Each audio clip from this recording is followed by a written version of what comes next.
ദൈവത്തിൻ്റെ സ്വന്തം നാട് എന്ന പേരിൽ കേരള ടൂറിസത്തിൻ്റെ പരസ്യം നമ്മൾ കണ്ടിട്ടുണ്ട്.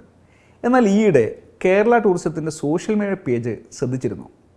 അവിടെ വെറും കായലിൻ്റെയും കഥകളിയുടെയും പടങ്ങൾക്ക് പകരം ഇപ്പോൾ മീമുകളും ട്രോളുകളുമാണ്. അടുത്തിടെ നടന്നൊരു സംഭവം തന്നെ എടുക്കാം. അമേരിക്കയുടെ ഒരു സൂപ്പർ ഫൈറ്റർ ജെറ്റ് F-35 സാങ്കേതിക തകരാർ മൂലം തിരുവനന്തപുരം എയർപോർട്ടിൽ ഇറക്കി.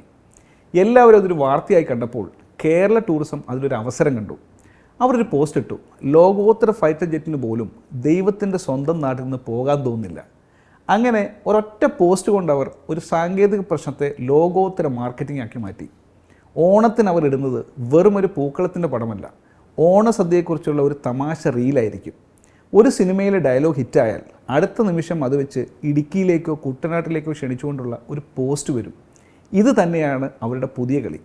കേരളത്തിലേക്ക് വരൂ എന്ന് പറയുന്നതിന് പകരം അവർ നമ്മുടെ സംസാരത്തിൻ്റെ ഭാഗമായി ശ്രമിക്കുന്നു. നമ്മുടെ തമാശകളിൽ, നമ്മുടെ ട്രെൻഡുകളിൽ ഒന്നായി മാറുന്നു.